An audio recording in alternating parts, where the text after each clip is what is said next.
down, see my wrist down. Everybody wanna me for benefits now, man. I wish my Yo, what is good, everybody? My name is the Coach King, and today I'm going to be talking about a 5-year plan for Carowinds. Carowinds is one of the best parks in the world, so I think it's time for me to do a 5-year plan and guess what they're going to be getting in the next few years. So let's look at the past couple of years. So in 2020, they're going to be adding a family type of ride as well as a water slide, like a mat racer slides. Um, and in 2019, I'm sure as many of you guys know, they added Copperhead Strike, which is a launch roller coaster by Mock Rides. And 2018, they added a kids area expansion. So, based on these predictions, I think for 2021, Carowinds is going to start off the 5-year plan with a frisbee. I talked a little bit about this in my Cedar Fair predictions video, but I do think that they will be adding a frisbee in 2021. They haven't really added to a thrill ride collection too much in recent years. It's been 4 or 5 years since they directly added to the thrill rides, so I think a Husk frisbee would fit very well into the park.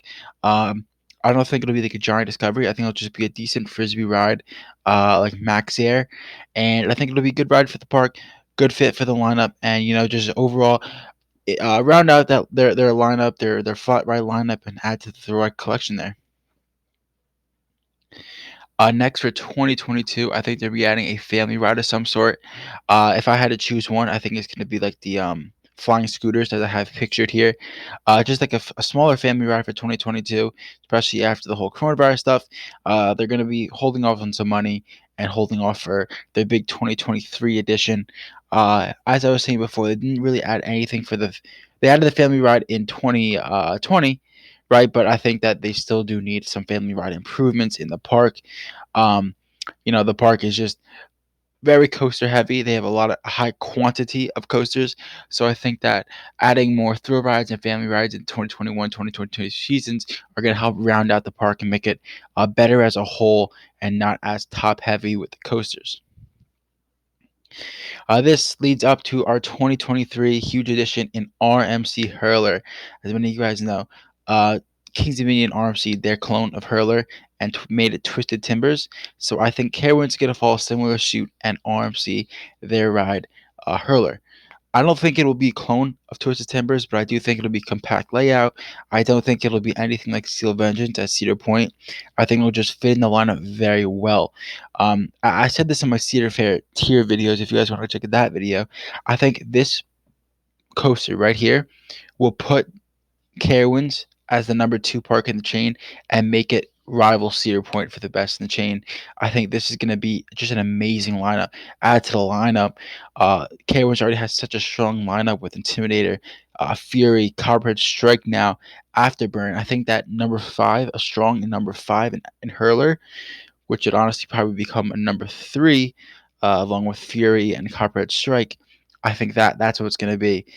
That's what's going to make it be Cedar Point level, make it be the best park uh, on the East Coast, in my opinion. And I think this is just an amazing add to the park. Um, Once again, I think it'll be a compact layout. I don't think it'll be anything super amazing. Something that I would think it would be like maybe like a Wicked Cyclone, Twisted Timbers, obviously, something like that. Compact layout, where it uses the layout to its advantage and doesn't really take up too much space because curler do not take too much of a footprint. Right after this for 2024, I think they're going to be adding a small kids ride, uh, and I think that since the 2018 new additions, it would be 6 years since they added anything to their kids area. So maybe they expand their Camp Snoopy, or maybe they add like a little extra kids area. Honestly, I don't see too much coming to the park in this year. Maybe just one of those small kids area expansions. Uh, they could like retheme, maybe like repaint some of their rides, add a few shows. But I think these next 2 years are going to be very small additions. So 2024, I'm thinking just a small kids area improvement, kids area expansion. Maybe even make a whole new kids area if they want to go crazy with their money. Lastly, in 2025, I think they're going to do general park improvements with a new show and a water park slide. So I think that they're going to get a small show like the Carnival. I think they're getting in 2021, something like that. Just to be another show for the park to add. they don't have the most shows, so I think that adding in the show would be a great fit for the park. 2025 would be a great year for it. They just got off making their mega coaster in 2023 and 2019, of course, the copyright strike. So I think that it's time for them to just settle down and make some smaller additions, and I think this is the perfect time to do it with some general park improvements, show improvements, and maybe even like a small water slide complex or pool, something like that. That's gonna be it, guys. Thank you guys for watching. Let me know in the comment section any other video ideas you want me to hit on in the future, and I'll see you guys next time. I'ma skip town, see my wrist drown. Everybody wanna me for benefits now, man.